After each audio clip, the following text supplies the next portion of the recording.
आइए हम लोग वचन में से जाएंगे. Let's turn our Bible to the book of second Kings chapter 5 verse 1 and onwards. दूसरा राजा उसका 5वां अध्याय, उसकी पद संख्या 1 से लेकर के 3 तक.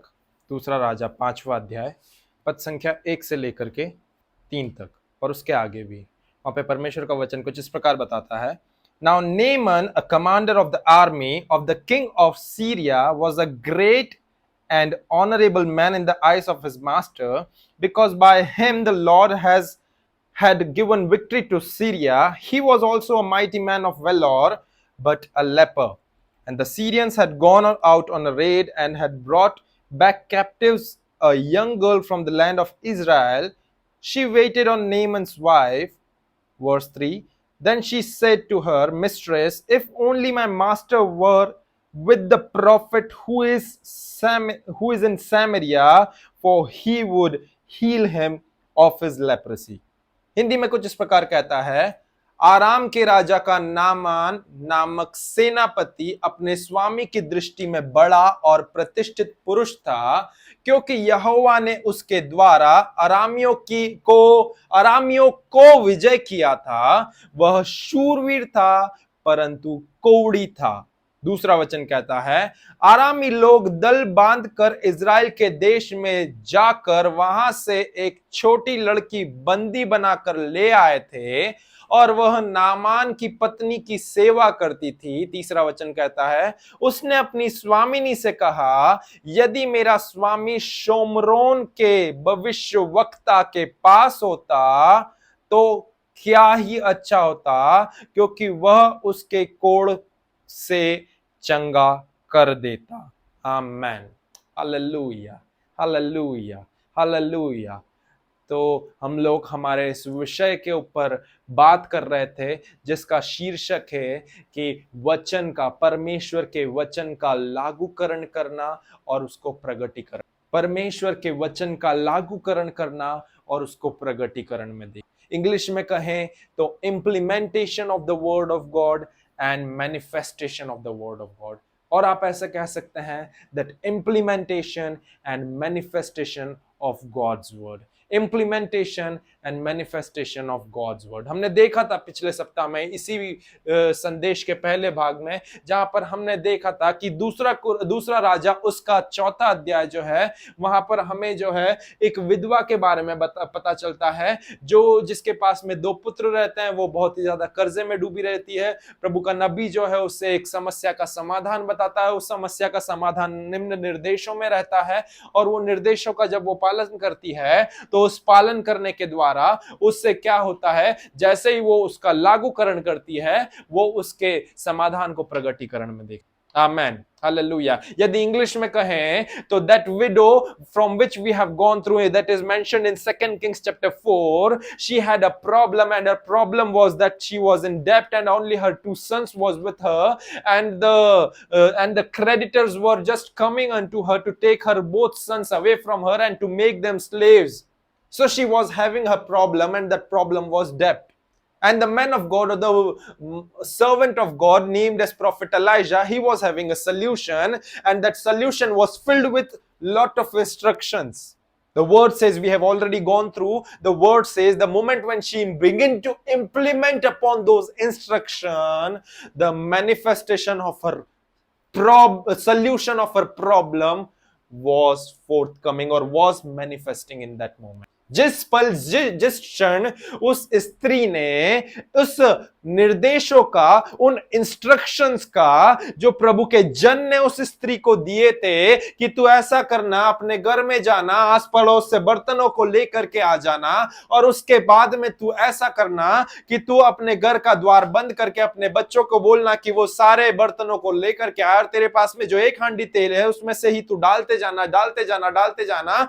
As soon as that woman implemented upon the instructions which she have received regarding her problem, the manifestation of the solution of her problem was evident in that very moment.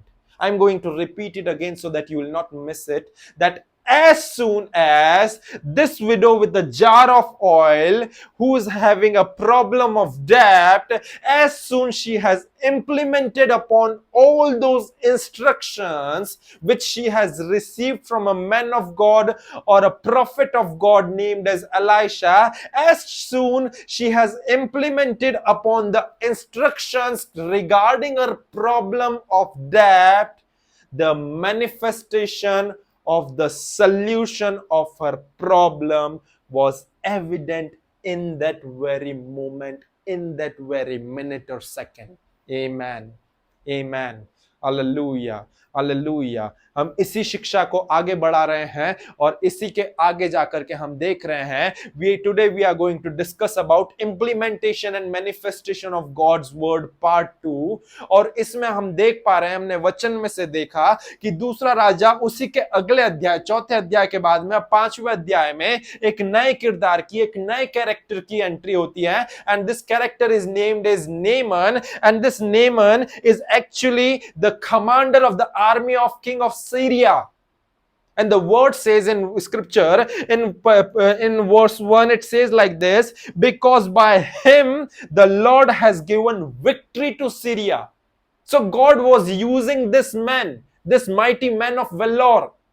इस शूरवीर को परमेश्वर इस्तेमाल कर रहा था क्योंकि सीरिया राष्ट्र को परमेश्वर ने नामान के द्वारा बहुत सारी जंगों में विजय दिलाई थी। आमेन, हालेलुया। तो इसके पास में एक हाई रैंक पोस्ट थी, ये बहुत ही ज्यादा शूरवीर था, आप कह सकते हैं कि बहुत ही अच्छा बल्कि था, उसकी फिजिक अच्छी थी, उसके अंदर पूरी एक कमांडर की क्वालिटी थी, उसका कैरेक्टर, उसकी पर्सनैलिटी ऐसी ही थी। He was having a personality, he was having a physique, he was having a high ranking post. Everything was good in his life except for one thing, and that is mentioned in the last to last line of verse 1, that he was a leper. Scripture says like this, verse 1: now Naaman, a commander of the army of the king of Syria, was a great and honorable man in the eyes of his master. In the eyes of his master, he was great and honorable man. Not only this, but because by him the Lord has given victory to Syria, he was also a man of valor. But here comes the problem: but a leper. He was also the man of valor, but a leper. He was also the man of valor, but a leper. English Bible बोलती है कि वो शूरवीर था परंतु कोढ़ी था। Hindi Bible कुछ इस प्रकार बताती है कि वह शूरवीर था परंतु कोढ़ी था। He was a man of valor, but a leper. वह शूरवीर था परंतु कोढ़ी था। Now, here I want to introduce you to the problem part. हमने देखा विधवा स्त्री के जीवन में समस्या थी उसका कर्जा। यहां पर इस नामान के जीवन में जो समस्या आई वो आया और कुछ भी नहीं परंतु उसके शरीर की स्वयं एक शारीरिक बीमारी अर्थात कोढ़। Hallelujah, hallelujah. There was no other problem in the life of Naaman. He was high ranking officer, he was a commander of the army of Syria. Through him the Syria has seen many victory in the battle, और परमेश्वर ने उसे बहुत सारी जंगों में इस्तेमाल भी करा है और वो बहुत ही महान था और उसके स्वामी के सामने उसका बहुत ही ज्यादा आदर सम्मान सत्कार होता था। उसकी फिजिक भी एक शूरवीर, एक वेल्लोर के मैन के समान थी, परंतु क्या उसके जीवन में दिक्कत थी? That he was a mighty man of valor, but a leper. वह शूरवीर तो था परंतु कोढ़ी था, परंतु कोढ़ी था, परंतु कोढ़ी था, परंतु कोढ़ी था। यहां पर समस्या की एंट्री होती है प्रियो। मैंने पिछले संडे भी आप लोगों को कुछ इसी प्रकार बताया था और आज भी आपको यही बताना चाहता हूं कि हर एक मनुष्य जो है वो भले से कितना भी अभिषिक्त क्यों ना हो, वो भले से कितना भी पराक्रमी क्यों ना हो, वो भले से कितना भी बुद्धिमान क्यों ना हो, वो भले से कितना ही आत्मा में चलने वाला व्यक्ति क्यों ना हो, वो भले से कितना भी आत्मिक वरदानों से भरा हुआ व्यक्ति क्यों ना हो, वो भले से कितनी ही ऊंची सेवकाई में स्थित क्यों ना हो, वो भले से उसके हाथों से कितने ही नाना प्रकार के जो भी है चिन्ह चमत्कार अद्भुत काम क्यों ना होते हो, हर एक मनुष्य कितना भी अनॉइंटेड, कितना भी स्पिरिट लेड क्यों ना हो, ओ कितना भी ओ सुपरनेचुरल मिनिस्ट्रीज में ऑपरेट क्यों होने वाला कितना भी क्यों ना हो, everyone is having problem in their own life individually. Let me repeat it again.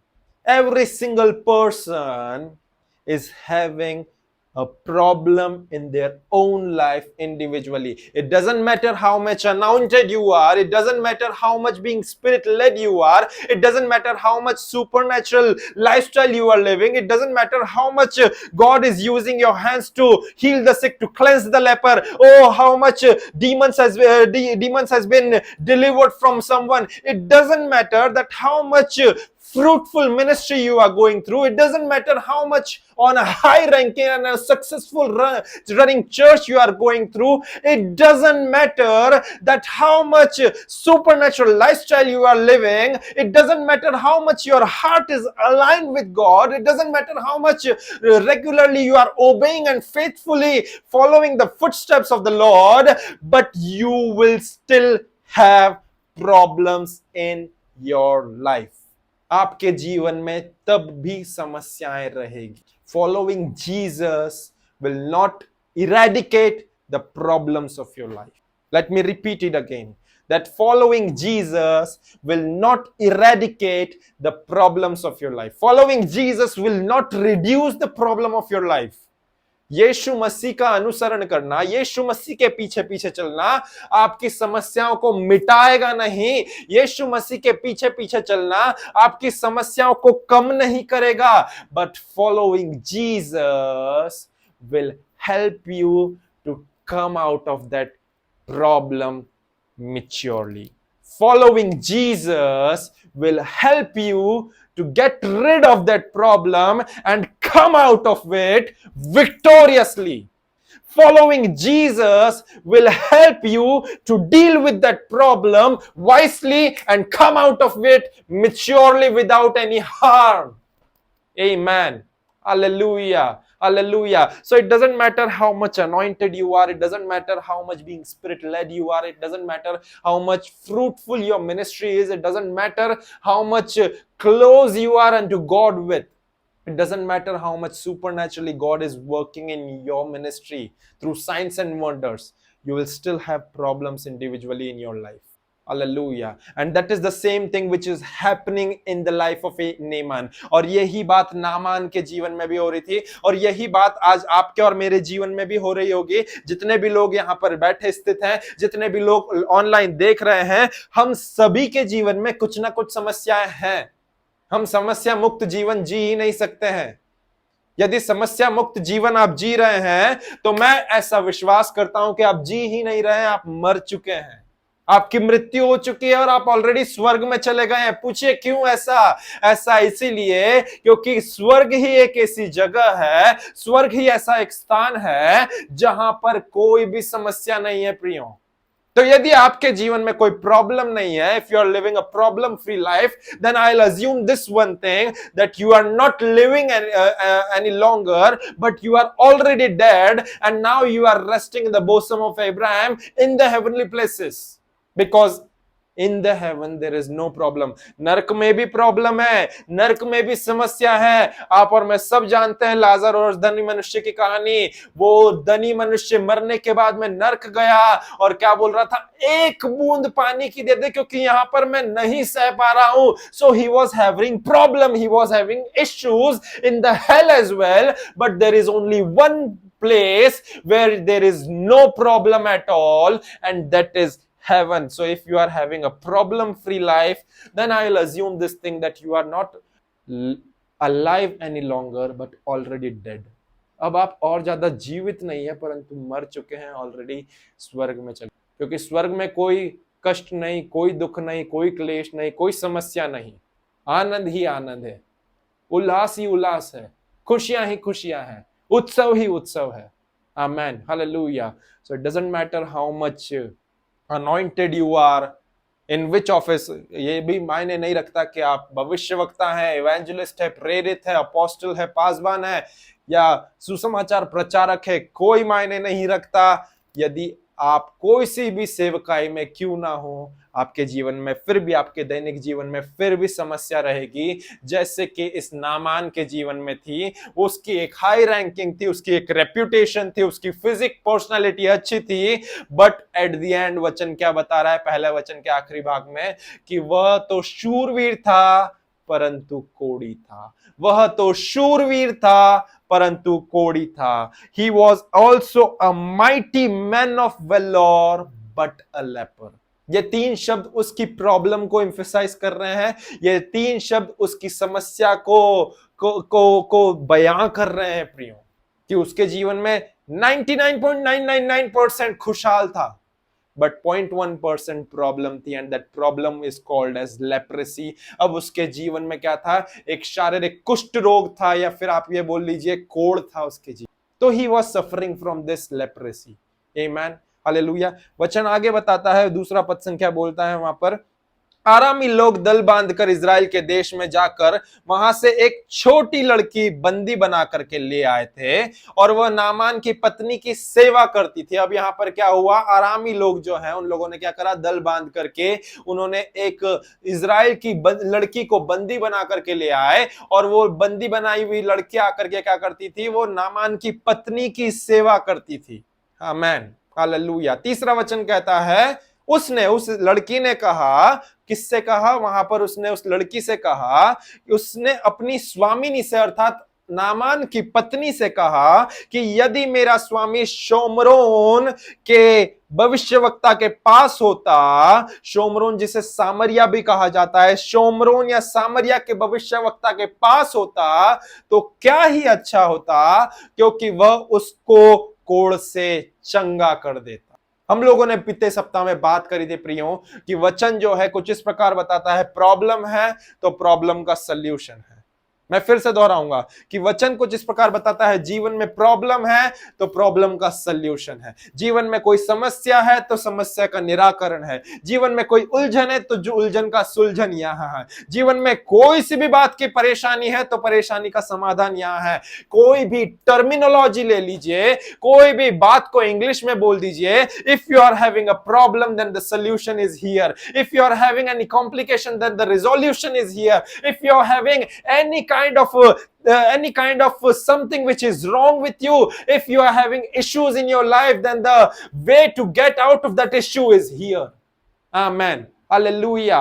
तो प्रॉब्लम है तो प्रॉब्लम का सल्यूशन भी वहीं पर है। तो ठीक उसी प्रकार यहां पर भी हम इसी घटनाक्रम में देख पा रहे हैं। वचन 2 बता रहा है और 3 बता रहा है कि उस इजराइल की इस बच्ची को, जब वो लोग वहां से इजराइल से एक लड़की को बंदी बना करके लेकर के आ गए, तो उसके बाद में क्या करा, उसने अपनी स्वामिनी से कहा कि यदि ये सामरिया के भविष्यवक्ता के पास में आपका मेरा स्वामी होता तो वो उसे ठीक कर देता। अंततः वचन तीसरे भाग बोलता है, क्योंकि वह उसके कोढ़ से उसे चंगा कर देता। इंग्लिश बाइबल बोलती है, for that prophet who is in Samaria, for he would heal him of his leprosy। He would heal him of his leprosy। He would heal him of his leprosy। So अगर आप ध्यान दे तो पहला वचन बता रहा है प्रॉब्लम के पार्ट को, he was a mighty man of valor but a leper, but a leper, but a leper, but a leper। और उसी का तीसरा वचन बताता है कि उसी के बाद में वो क्या बोल रहा है कि if my master will be if my master were with the prophet who is in Samaria, for he would heal him of his leprosy। वो सामरिया का भविष्यवक्ता मेरे स्वामी को उसके कोढ़ से चंगा कर देता। तो नामान के जीवन में प्रॉब्लम थी कोढ़, और उस कोढ़ का सल्यूशन तीसरे वचन में हमको देखने को मिलता है, और वो क्या था, सामरिया का भविष्यवक्ता जो उसे उसके कोढ़ से चंगा कर देता। जल्दी से हम लोग इसको क्विक फास्ट फॉरवर्ड जाएंगे और हम लोग बीच के घटनाक्रम को थोड़ा सा स्किप करेंगे, because we are running out of time. 9वें और 10वें वचन पे आएंगे। वहां पर 9वां और 10वां वचन कुछ इस प्रकार कहता है, then Naaman went with the horses and chariot and he stood at the door of Elisha's house. Elisha, who was the prophet of Samaria, he stood at the door of Elisha's house, and Elisha sent a messenger to him saying, go and wash in the Jordan river 7 times, and your flesh shall be restored to you, and you shall be clean. Amen. Hallelujah, hallelujah, hallelujah. मैंने आपको पिछले Sunday भी बताया था और इस बार भी बताना चाहता हूं that if you are having a problem, then the word of God is always a solution. कि यदि आपके जीवन में समस्या है तो परमेश्वर के वचन में उसका समाधान लिखा है, परंतु समाधान जब लिखा है तो वो समाधान एज इट इज सरल आपके सामने प्रस्तुत नहीं कर दिया गया है, परंतु उसकी कुछ विधियां हैं, उसके कुछ निर्देश हैं, उसके कुछ नियम हैं। उन नियमों का आपको और मुझे अनुसरण करना है। We need to follow the instructions which are written in that word of God और which are spoken through the man of God. Amen, hallelujah, hallelujah. अब इसको आगे बढ़ाने से पहले मैं आप लोगों के साथ में एक और चीज को रखना चाहता हूं। देखिए, नया नियम जो है इफिसियों 4 अध्याय पद संख्या 11 में जो है वो आपको और मुझे नए नियम की सेवकाइयों से अवगत कराता है कि उसने मसीह यीशु ने किसी को तो नबी या भविष्यवक्ता के रूप में, किसी को प्रेरित के रूप में, किसी को सुसमाचार प्रचारक के रूप में, किसी को पासबान के रूप में या चरवाहे के रूप में, और किसी को शिक्षक के रूप में नियुक्त करा। तो there are 5-fold ministries which operate in the New Testament churches, that is a prophet, apostle, evangelist, pastor and teacher. But that was not in the case of Old Testament. That was not in the case of Old Covenant. There was no prophet, there was no bishops, there was no apostle, there was no pastors, there was no evangelist, there was no teacher. But the primary, or you can say the primary three functional areas in which God operates and God does his ministry was only the 3 ministerial office. And those 3 ministerial offices are, the first one was prophet, that is prophetic office. The second one is kingly office or kingship office.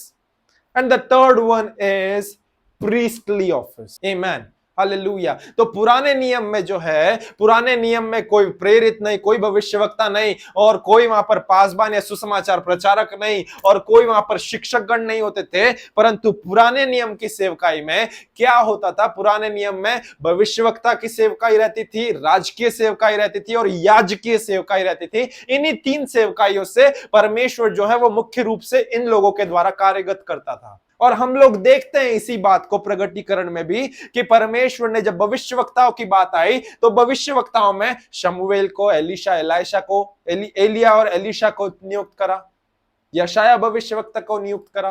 तो ये सारे भविष्यवक्ता के रूप में आए। यदि हम लोग राजकीय सेवकाई के बारे में देखें तो राजकीय सेवकाई के बारे में हम लोग देखने पाते हैं कि शाऊल को, शाऊल के बाद दाऊद को, दाऊद के बाद में उसने वहां पर किसको यूज करा? उसने सुलेमान को, सुलेमान के बाद में बहुत सारे, जेरोबाम और उसके जितने भी बेटे आए, they ruled as a king. Hallelujah. और याजकीय सेवकाई थी, जो याजक लोग उनकी ऑपरेट करते थे, जो वाचा के संदूक को कैरी करते थे। आप लोगों को मैं इस चीज के लेकर के ज्यादा डिटेल में नहीं लेकर के जाना चाहूंगा, बट मेरा एक पॉइंट मैं आप लोगों के सामने रखना चाहता हूं, और वो ये है कि इन सब में जो सर्वश्रेष्ठ सेवकाई थी वो थी नबी की सेवकाई, वो थी एक भविष्यवक्ता की सेवकाई। क्योंकि एक भविष्यवक्ता को केवल भविष्यवक्ता नहीं, परंतु उन्हें 2 और उपनामों से जाना जाता था। वो पहला उपनाम रहता था उन भविष्यवक्ताओं को, नबी के अलावा उन्हें दर्शी भी कहा जाता था, because they used to see what God is showing them, and then after that they used to be speak what God is speaking through them. So they are called as दर्शी। उन्हें परमेश्वर के दर्शन को देखने वाले कहा जाता था, और उसके साथ के साथ उन्हें परमेश्वर का मुख भी कहा जाता था। They were also called as a mouthpiece of God. They were also called as seer of God, and they are also called as mouthpiece of God. The reason they were called as mouthpiece of God is because they used to speak only those words which were ordained by God, which were inspired in their spirit to speak it as it is. वे लोग केवल और केवल वो ही शब्द, वो ही वचनों को बोला करते थे जो परमेश्वर ने उनके अंदर रखे हैं, जो परमेश्वर ने नियुक्त करे कि तुम्हें ऐसा ऐसा बोलना है। और इसी कारण से ये नबियों की सेवकाई राज की सेवकाई से थोड़े ऊंचे तले पे आती थी, ऊंचे स्तर पे आती थी। और इसी चीज को हम प्रगटीकरण में देखते हैं। उदाहरण के तौर पे आप देख सकते हैं, जब कभी भी शाऊल को कोई भी एडवाइस लेनी रहती थी, जब कभी शाऊल कोई भी समस्या में रहता था, शाऊल जो इजराइल का सबसे पहला राजा परमेश्वर के द्वारा नियुक्त किया गया था, what he used to do that whenever King Saul was in trouble, whenever King Saul seeks for an advice, what he used to do is he used to call prophet Samuel to advise him with the wise words. He called prophet Samuel to receive the instructions from the Lord in his life. Are you getting it, people of God? Hallelujah. Hallelujah. वो शमूएल नबी को बुलाया करता था शाऊल, ताकि वो शाऊल अपने जीवन में शमूएल नबी के द्वारा परमेश्वर के निर्देशों को मानने या अपनाने वाला हो सके या पाने वाला हो सके। कैसे? क्योंकि परमेश्वर के नबी लोग परमेश्वर के ज़बान और परमेश्वर के होठ हैं, जो एज इट इज, जो प्रभु ने उनके हृदय में रखा रहता है, बिना कोई मिलावट, बिना कोई मिश्रण के एज इट इज रख देते हैं। केवल इतना ही नहीं, हमने ये शाऊल और शमूएल के रिश्ते को नहीं देखा, हम यही चीज आगे कैरी फॉरवर्ड होते हुए दाऊद और नातान भविष्यवक्ता के बीच में भी देखते हैं। Whenever, जब कभी भी नातान को, जब कभी भी दाऊद को कोई भी ऐसे काउंसलिंग की या एडवाइस की या इंस्ट्रक्शंस की जरूरत पड़ती थी, he called unto prophet Nathan to confront him. उसके अप्स एंड डाउन्स में भी नातान भविष्यवक्ता आता था और उसको कन्फ्रंट करता था, उससे वाइस एडवाइस दिया करता था प्रियो। Amen. Hallelujah. So in the Old Testament, in the Old Covenant, the prophets are considered as to be a mouthpiece of God. The prophets are considered to be as the one who receives instructions from the Lord and pass it unto them who are facing the problem as it is, so that they could come out of that problem, so that they could receive solution from the Lord as a form of instruction and get rid of that problem. Amen. और यही चीज हमने देखी उस विधवा स्त्री के साथ में, जिसके पास में एक कुप्पी या एक हांडी तेल के अलावा कुछ नहीं था। उसने किससे अपना दुखड़ा रोया? परमेश्वर के नबी को, परमेश्वर के मुख बदीर को, परमेश्वर के दर्शी को, परमेश्वर के भविष्यवक्ता को उसने जाकर के अपना दुखड़ा रोया, because she knows this one thing, that this prophet Elisha is a mouthpiece of God. ये एलीशा भविष्यवक्ता परमेश्वर का मुख है। ये कुछ भी बात अपने ही मन से मनगढ़ंत बातें नहीं कह देगा, परंतु ये वही कहेगा जो परमेश्वर ने इसके दिल में मेरी समस्या के रिगार्डिंग रखा है, so that I'll find solution through his voice, through his words. I'll get instructions, and as soon as I will follow those instructions, as soon as I will implement upon those instructions, what I will get manifested result of the solution of my problem. देखिए, बहुत ज्यादा शन हो रहा है, परंतु मैं आपको इसका यदि एक सरल बात बताऊं तो यही चीज यहां पर नामान के साथ में भी हुई। आमेन। हालेलुया। हालेलुया। नामान के जीवन में कोढ़ की समस्या थी। उन लोगों ने इजराइल में से एक लड़की को बंदी बना करके नामान की पत्नी के लिए लेकर के आए। नामान की पत्नी को उस लड़की ने क्या कहा कि सामरिया में जो भविष्यवक्ता है उसके पास में यदि मेरा स्वामी होता तो वो उससे उसके कोढ़ से चंगा कर देता। नामान तुरंत घोड़े और रथों को लेकर के 9वां और 10वां पद संख्या बताता है, एलीशा के पास में गया। एलीशा ने अपने दूत को भिजवा करके बोला कि जाकर यरदन में 7 बार डुबकी लगा लेना और तू तेरे कोढ़ से चंगा हो जाएगा। Amen. Hallelujah.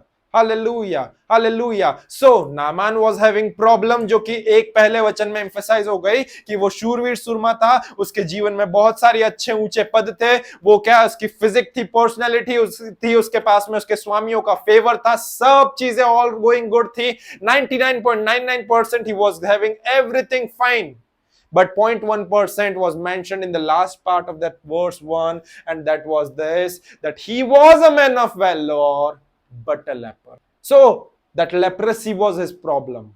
But this girl who they have abducted from Israel, who they have brought to become as a maid servant of Naaman's wife, she was having a solution, and she has spoken about that solution, and that solution was having the prophet of Samaria who was named as Elisha.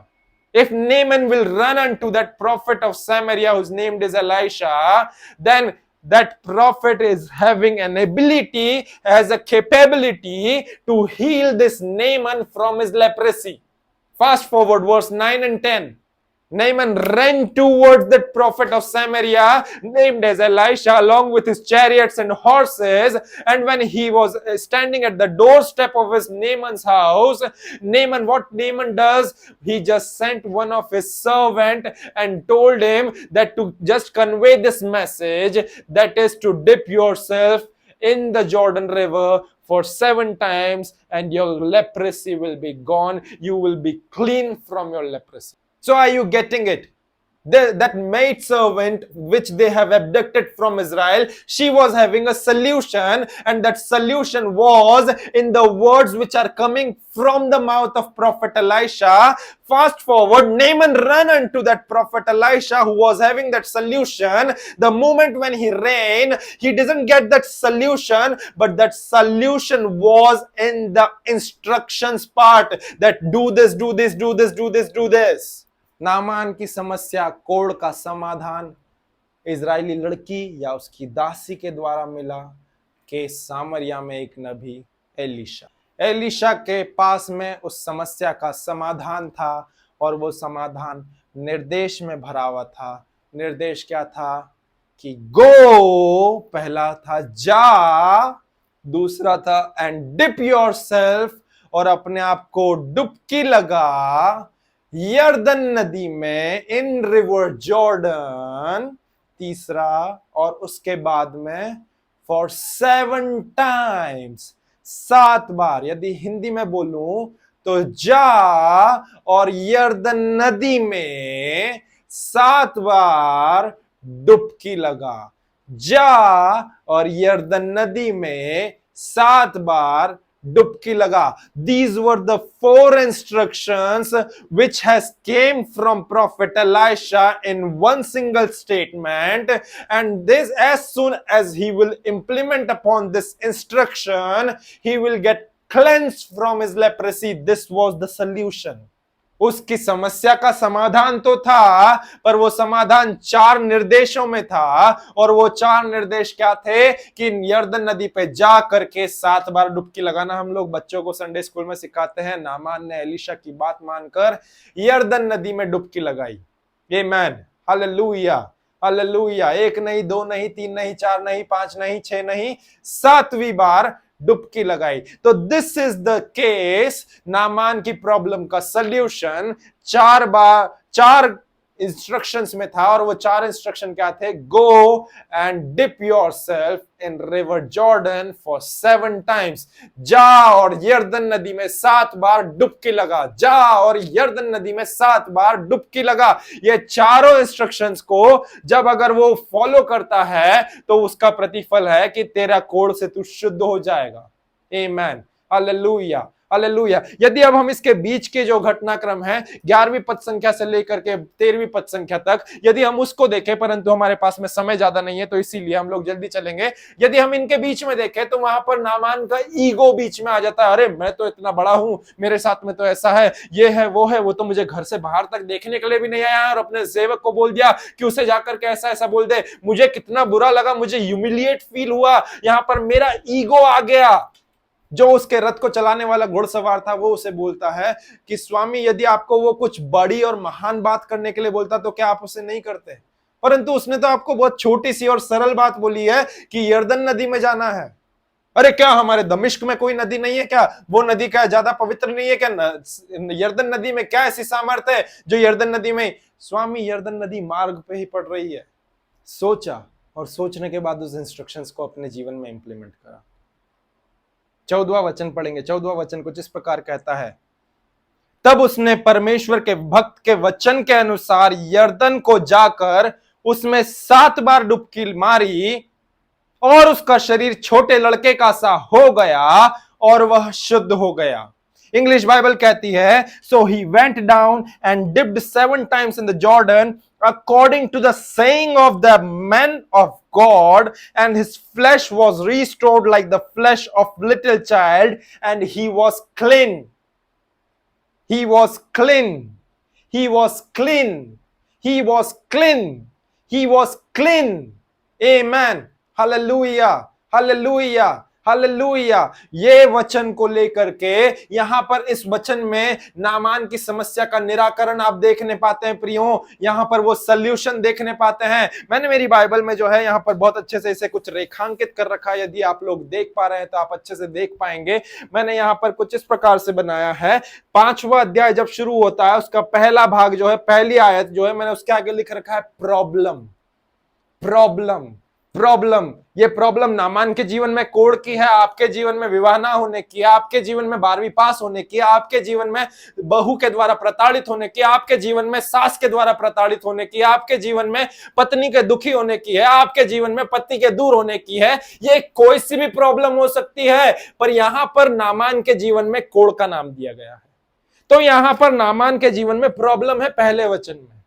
दूसरा वचन कहता है कि वहां पर दूसरे वचन और तीसरे वचन में हमको देखने को मिलता है कि वो इजराइल से जो दासी को अबडक्ट करके या पकड़ के बंदी बना करके लाए थे, उसके पास में सल्यूशन था। और वो सल्यूशन या वो समाधान क्या था? वो समाधान सामरिया नगर में जो नबी या भविष्यवक्ता एलीशा रहता है, वो उससे उसके कोढ़ से चंगा कर सकता था। आमीन, हालेलुया। तो verse 1 was the problem, where it was emphasizing upon the problem of Naaman. Then verse 2 and verse 3 was having solution of the leprosy of Naaman. तीसरे वचन में नामान के कोढ़ की समस्या का समाधान था। और उसी के बाद में जो हमने 9वां और 10वां वचन पढ़ा, तो 9वां और 10वां वचन जो है वो क्या था? वो सल्यूशन जो कि इंस्ट्रक्शन से भरा हुआ था।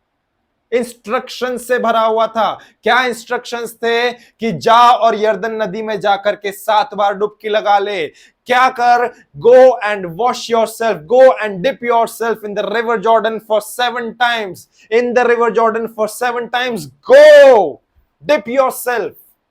आमेन, हालेलुया। तो first was the problem part, then was the solution part, which we see in verse 3 happening, which was conveyed by that maid servant of Israel, that Naaman's wife. And then the 9 and 10 verse we see the instruction part, in which there is a solution of Naaman's problem. यदि हम और आगे जाएं तो 14वें वचन को, जिसको अभी हमने पढ़ा, उस 14वें वचन में आपको और मुझे क्या देखने को मिलता है? और उसमें हमें देखने को मिलता है कि जैसे ही उस इंस्ट्रक्शन को इंप्लीमेंटेशन में नामान लेकर के आया, तो उसके जीवन में मैनिफेस्टेशन होना चालू हो गया। मैं फिर से दोहराना चाहूंगा, जैसे ही 14वें वचन में नामान जो भी निर्देश उसने परमेश्वर के भक्त के वचन के अनुसार पाए थे, परमेश्वर के जन के अनुसार अपने जीवन में पाए थे, जैसे ही उन निर्देशों को उसने अपने जीवन में लागूकरण में लेकर आया, लागूकरण में लेकर के आया, उस निर्देश को लागू करा अपने जीवन में। जैसे ही लागू करना चालू करा, उस लागूकरण करने के बाद में उसने उस निर्देशों को लागूकरण होने के प्रगटीकरण को देखा। आमीन। देखिए 14वां वचन जो है वो 2 टुकड़ों में मैंने विभाजित करके रखा है, आप लोगों के सरलता समझ आने में सरलता के कारण। वहां पर वचन का पहला भाग बोलता है, तब उसने परमेश्वर के भक्त के वचन के अनुसार यर्दन को जाकर उसमें 7 बार डुबकी मारी। Now this was the first half of the scripture of verse 14 was the implementation part. It is the implementation part upon which Naaman was implementing according to the men of God, according to the word which was spoken by the men of God. He was implementing upon all those things. He was implementing as it is. And the moment when he implemented, the second half of verse 14 says like this, that and his flesh was restored like a flesh of little child, and he was clean. उसका शरीर एक छोटे लड़के का सा हो गया और वह शुद्ध हो गया। पास्टर जी, यर्दन नदी में सामर्थ है क्या? हम लोग शिप्रा, चंबल, नर्मदा को छोड़कर अब यर्दन में चले जाएंगे, वहां पर डुबकी लगाएंगे, तब जाके हमारा जीवन समस्या मुक्त हो जाएगा।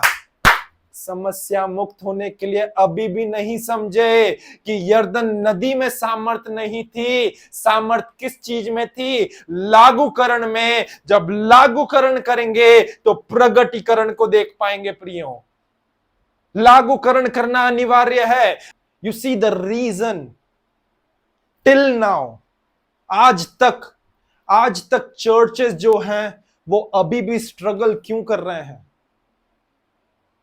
आज तक चर्चेस जो हैं वो ऐसे ही अस्पतालों जैसे क्यों लग रहे हैं कि आधे से ज्यादा चर्चेस में जो हैं वहां पर दुखी, बेबस, लाचार लोग, असहाय लोग, निराश लोग आते हैं, आशा के साथ में चोट खाए हुए लोग आते हैं।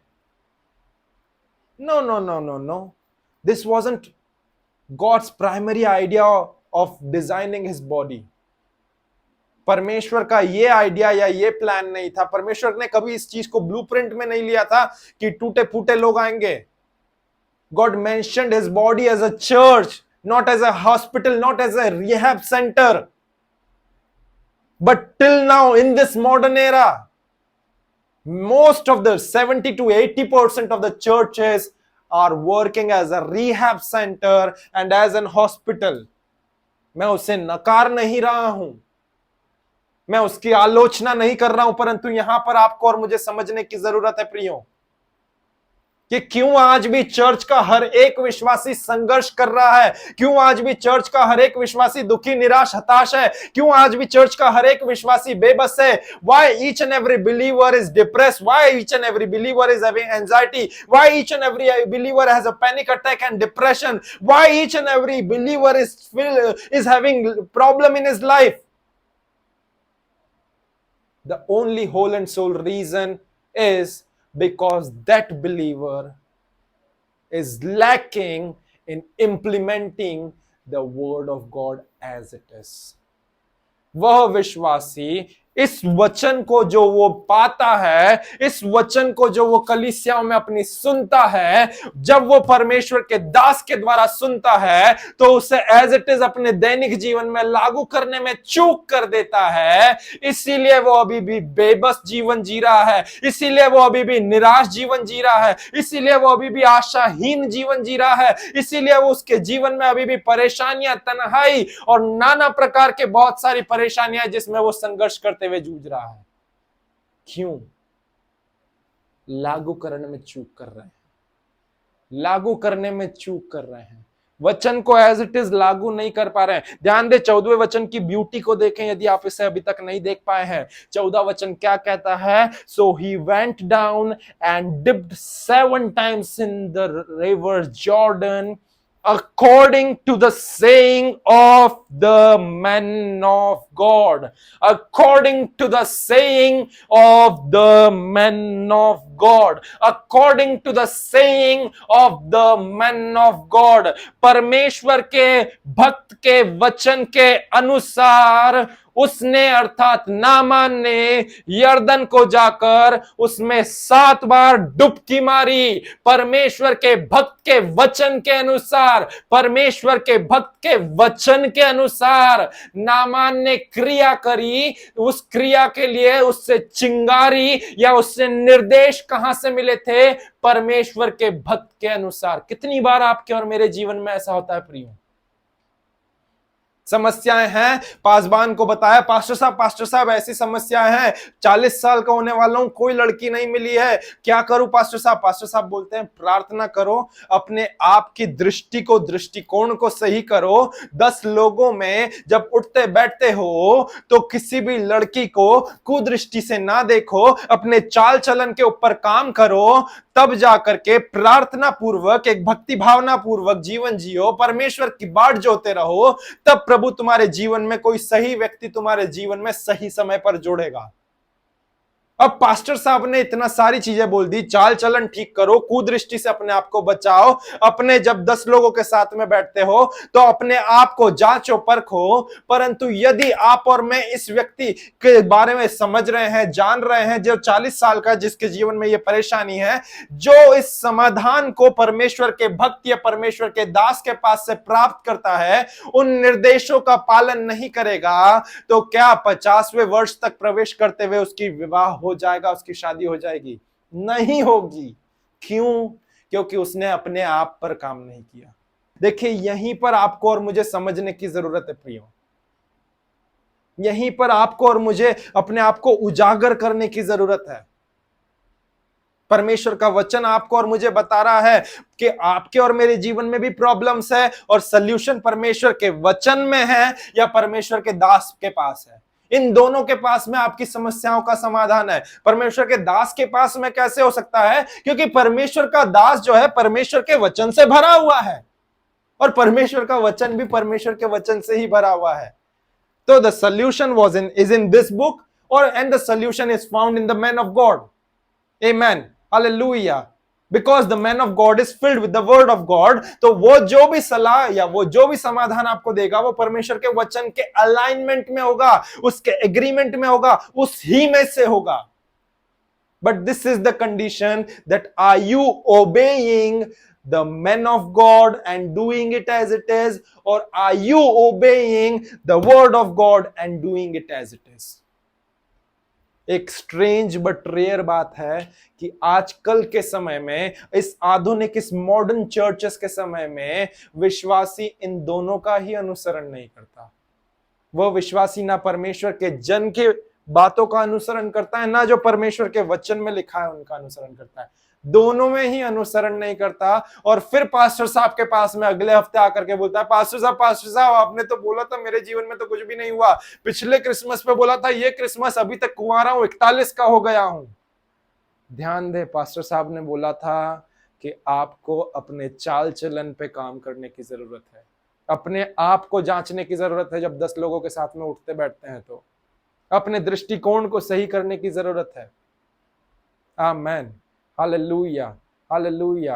Until and unless you won't implement upon the instructions which are found in the word of God, you will not get solution of your problem. Churches आज भी चंगाई के लिए अगर बोलते हैं, कोई भी नया अतिथिगण प्रचार करने आता है, चर्च के विश्वासियों को लगता है कि ये पास्टर साहब जब प्रार्थना करेंगे तब तो डेफिनेटली मैं मेरे घुटनों के रोग से चंगा हो जाऊंगा, तब तो डेफिनेटली मैं मेरे गठिया बाई से चंगा हो जाऊंगा, तब तो मैं डेफिनेटली अपने कर्क रोग या कैंसर से चंगा हो जाऊंगा। इस पास्टर साहब के पास में सामर्थ्य है। नहीं नहीं नहीं, सामर्थ्य उसके पास में नहीं है, परंतु सामर्थ्य आपके लागूकरण में है प्रियो। ना नामान के पास में सामर्थ्य, ना एलिशा के पास में सामर्थ्य, वे दोनों परमेश्वर का भय मानने वाले व्यक्ति थे। सामर्थ कहां से उत्पन्न हुई, सामर्थ कहां से प्रकट हुई? चंगा करने वाली सामर्थ ने कहां से नामान के कोढ़ को शुद्ध करा? उसके लागूकरण से, उसके implementation part से। as soon as he has implemented upon the instructions which he has received from the man of God, the manifestation was found in that same passage, in that same scripture, in that same line. उसी पंक्ति में, उसी आयत में, उसी particular पद में जो है, आपको और मुझे क्या देखने को मिलता है? उसके चंगाई को प्रगटीकरण में देखते हैं, उसके कोढ़ से शुद्ध किए जाने को प्रगटीकरण में देखते हैं। वचन क्या बताता है? 14वां वचन, कि तब उसने परमेश्वर के भक्त के वचन के अनुसार यर्दन को जाकर उसमें 7 बार डुबकी मारी, और उसका ध्यान दे उसी लाइन में, मैनिफेस्टेशन बिगिन, प्रगटीकरण होने लगा, लागूकरण करा और उसके वचन का प्रगटीकरण हो रहा। लागू करा परमेश्वर के भक्त के वचन के अनुसार और प्रगटीकरण हुआ। जैसे ही डुबकी मारी, उसका शरीर छोटे के लड़के का सा हो गया और वह शुद्ध हो गया। Hallelujah, hallelujah. पास्टर साहब प्रार्थना कर दो, हमारे जीवन में कैंसर है, गले का कैंसर है, पास्टर साहब प्रार्थना कर दो। परमेश्वर के जन होने के अनुसार बिल्कुल प्रार्थना करें, प्रार्थना करने में चूके ना। पर जब प्रार्थना कर दे रहे हैं, उसके बाद में जब पास्टर साहब जो कुछ इंस्ट्रक्शन दे रहे हैं उससे इंप्लीमेंट करें। I am saying it being led by the spirit, to be honest. जो कोई भी सुन रहा है इसे, यदि आप ऑनलाइन सुन रहे हैं, ये बात फैक्ट है और ये बात सच है। ये एक शत्रु का हथियार है प्रियो, जो इस समय चर्चेस पे, most of the world wide churches पे इस समय कवर करे हुए है। और शत्रु क्या कर रहा है? शत्रु यहां पर जो आखिरी के 3 स्टेप्स हैं, मैंने फिर से आप लोगों को बताया था। सबसे पहला प्रॉब्लम, दूसरा सॉल्यूशन, तीसरा इंस्ट्रक्शन, इंप्लीमेंटेशन, मैनिफेस्टेशन। ये IIM इंस्ट्रक्शन, इंप्लीमेंटेशन और मैनिफेस्टेशन, ये जो आखिरी की 3 स्टेप्स है, इनका अनुसरण करने में शत्रु हमें रोक देता है। बहुत सारे विश्वासियों को रोकता है, बहुत सारे नबियों को, भविष्यवक्ताओं को, मिनिस्ट्री में जो लोग हैं उन्हें तक रोक देता है। ये आखिरी का स्टेप, परमेश्वर के दास से कुछ निर्देश पाए हैं, उन इंस्ट्रक्शंस को फॉलो करने के लिए यहां पर शत्रु क्या करता है, आड़े आ जाता है कि तुम ऐसा नहीं कर सकोगे। हमारे स्वयं शरीर में, मन, विचार, कल्पनाओं में ये विचार डाल देता है, नहीं नहीं नहीं, ऐसा करने से तो क्या होगा, परमेश्वर के दास ने बोला, वो तो कुछ भी ऐसे ही कुछ भी बोल दिया होगा, उससे थोड़ी ना होगा। नहीं, तुम्हें तो अगर लड़की नहीं मिल रही है तो तुम्हें यूट्यूब पे, तुम्हें इंस्टाग्राम पे, फेसबुक पे नई नई लड़कियों से दोस्ती करना चाहिए। Are you obeying or listening unto the instruction of men of God which he has spoken to you, or are you using your own brain which is just being relying upon the carnal thoughts of a mind and which are just being controlled and manipulated by the devil? इस पूरी process का जो 70% भाग है वो practical demonstration भाग है। स्कूलों में होता है ना, मुझे नहीं मालूम आप लोगों के स्कूलों में हुआ या नहीं, पर मेरे स्कूल में मैंने देखा है कि मुझे एक क्लास से दूसरी क्लास में उत्तीर्ण या सफलता नहीं मिलती थी जब तक मैं प्रैक्टिकल एग्जाम्स को ना दे लूं। 10वीं की परीक्षा आई, विज्ञान का पेपर है, साइंस का पेपर है, तो मुझे थ्योरी में लिख करके भी आना है, उसके साथ में प्रैक्टिकल भी देना है। 12वीं की परीक्षा आई तो 12वीं में भी मुझे थ्योरी राइटिंग में लिखना है, उसके साथ में मुझे प्रैक्टिकल डेमोन्स्ट्रेशन भी करना है।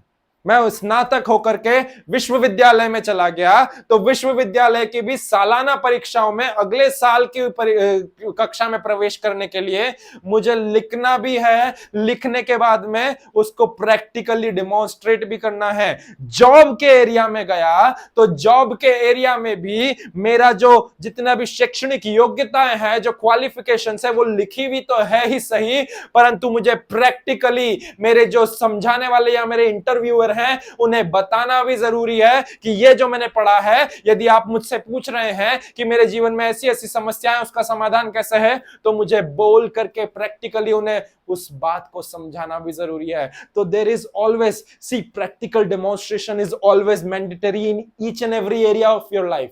जहां कहीं पे भी सफलता चाहते हैं तो प्रैक्टिकल डेमोन्स्ट्रेट करना तो जरूरी है। तो why don't we the believer और a body of Christ implement और प्रैक्टिकली डेमोन्स्ट्रेट द वर्ड?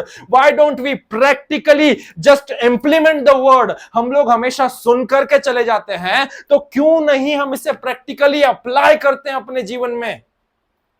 इस प्रैक्टिकल एप्लीकेशन को, इस प्रैक्टिकली अप्लाई करने को शत्रु हमसे चुरा रहा है। इस प्रैक्टिकली इंप्लीमेंट करने को शत्रु आज भी लोगों से चुरा रहा है। इसीलिए तो लोग आते हैं, प्रार्थना करते, चंगाई पा करके चले जाते हैं, घर जाके ऐसा लगता है कि जो चंगाई पाई थी वो तो क्या मालूम कहां चली गई। अगले संडे फिर कोई नया परमेश्वर का दास आया, पास्टर साहब प्रार्थना कर दो, कैंसर हो रहा है। कितनी बार प्रार्थना करवाएंगे प्रियो? जरूरत है उस नामान के समान प्रैक्टिकली अप्लाई करने की, जरूरत है उस नामान के समान उस वचन को प्रैक्टिकली, इंस्ट्रक्शंस को जो भी पाया है उससे इंप्लीमेंट करने की। बिकॉज जब आप इंप्लीमेंट करेंगे तब आप मैनिफेस्ट होते हुए देखते पाएंगे। जब आप इंप्लीमेंट करेंगे तब आप मैनिफेस्टेशन में उसे प्रगटीकरण में देखने पाएंगे प्रियो। आमीन, हालेलुया, हालेलुया, हालेलुया, हालेलुया। परमेश्वर का वचन कहता है निर्गमन 23 अध्याय पद संख्या 25 में कि तू अपने परमेश्वर की उपासना करना, तब वह तेरे अन्न जल पर आशीष देगा और तेरे बीच में से रोग को दूर करेगा। ये परमेश्वर का वायदा है जो परमेश्वर ने मूसा और समस्त इजरायलियों को दिया था, और ये वायदा जो है वो परमेश्वर की उपासना करने के ऊपर रहता है। तो यदि जब आप उपासना कर रहे हैं, जब आप इंप्लीमेंट कर रहे हैं, तो आप उसके मैनिफेस्टेशन को देखेंगे, और वो मैनिफेस्टेशन क्या कहता है कि वो रोग को दूर करेगा। अगर आप परमेश्वर की उपासना ही नहीं करेंगे तो रोग मुक्त जीवन नहीं जी पाएंगे। You will not live a life healthy and whole, but you will still live life of suffering with disease and panic attacks and sickness and everything whatsoever that is not from God. So if you want to live a healthy and a whole life, then just worship the Lord God you alone. Amen. Hallelujah. Hallelujah. You see, परमेश्वर का वचन कहता है कि चंगाई जो है वो बच्चों की रोटी है। चंगाई केवल परमेश्वर ने पुराने नियम के लोगों को, इजरायलियों को वायदा नहीं करा था, परंतु वो हर एक विश्वासी के लिए, हर एक समस्त मनुष्य जाति के लिए, समस्त मनुष्य जाति के लिए जो है वो बच्चों की रोटी है। क्योंकि परमेश्वर का वचन मत्ती रचित सुसमाचार उसके 15 अध्याय पद संख्या 26 में कहता है, जहां पर वो कनानी स्त्री जो है अपनी बेटी जो दुष्ट आत्मा से ग्रसित थी, वो उसके लिए आती है, यीशु मसीह के पास में आकर के बोलती है कि मेरी बेटी को चंगा कर दे। यीशु मसीह बोलता है कि इजराइल की खोई हुई भेड़ों को छोड़ मैं और किसी के लिए नहीं भेजा गया हूं, और अच्छा नहीं होगा कि मैं जो लड़कों की रोटी है वो कुत्तों के सामने डालूं। वो क्या बोलती है उसकी प्रतिक्रिया में कि सत्य है प्रभु, परंतु कुत्ते भी उसके स्वामी की टेबल पे से या मेज पे से गिरी हुई जो भी चूड़ चार रहती है उसे खा लेते हैं। यीशु मसीह अंततः 27वें पद संख्या में क्या बोलते हैं कि तेरा विश्वास महान है, जा तेरी बेटी चंगी हुई है। So he make accessible of all mankind for those healing, for that healing. उस चंगाई के लिए यीशु मसीह ने समस्त मनुष्य जाति को, चाहे इज़राइल, चाहे कोई भी क्यों ना हो, ओ गैर यहूदी, यहूदी, अन्य जाति कोई भी क्यों ना हो, उसने उस चंगाई को सभी के लिए अवेलेबल कराया है प्रियो। और जब उसने अवेलेबल कराया तो उस अवेलेबिलिटी के बाद में आपको और मुझे क्या समझने की जरूरत है? वचन क्या बोलता है? वो आप ही पहला पत्रस 2:24 में, मैं जल्दी जा रहा हूं क्योंकि हम समाप्ति की ओर है। पहला पत्रस 2:24 में क्या कहता है कि वो आप ही हमारे पापों को अपनी देह पर लिए हुए चढ़ गया ताकि हम पापों के लिए मर के धार्मिकता के लिए जीवन बिताए। उसी के कोड़े खाए जाने से हम चंगे हो गए हैं। तो it's a done deal, our healing has been given unto us. Now what we else need to do is we need to implement upon the instruction part that is found in the scripture of God and seeing it manifested in life. आपका instruction जो है वो practical भाग आता है। Instruction जब तक आपने पढ़ लिए तब तक वो थ्योरी का भाग है जो परमेश्वर के वचन में पाया जा रहा है। इंस्ट्रक्शन के बाद में इंप्लीमेंटेशन जो है वो प्रैक्टिकल भाग है। उसे आपको आपके दैनिक जीवन में लागू करने में लाना है। लागू करने में लाएंगे तो प्रगटीकरण को देखने पाएंगे। चर्चेस के साथ में यहीं पर दिक्कत हो रही है। Most of the churches are still suffering.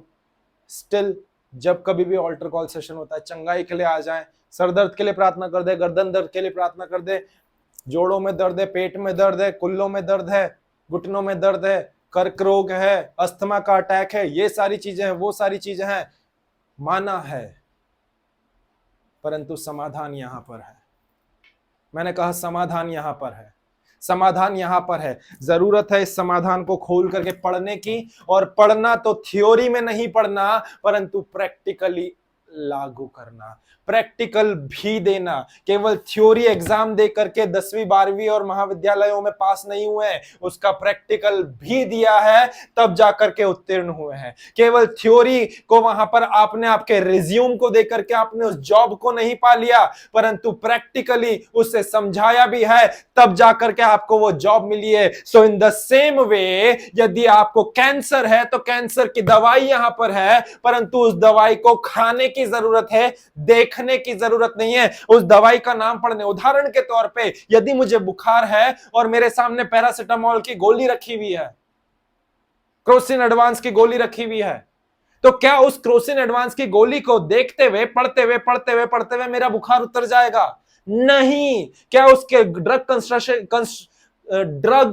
Concentration को पढ़ते हुए क्या मेरा बुखार उतर जाएगा कि इसमें कितना % कंसंट्रेटेड पैरासिटामोल है, कितना % इसमें दूसरा जो है एनाल्जेसिक ड्रग्स हैं, क्या उन सबको पढ़ते हुए, क्या उन स्टेरॉइड्स की लेवल को पढ़ते हुए, क्या उनकी मात्राओं को पढ़ते हुए मेरा बुखार उतर जाएगा? नहीं।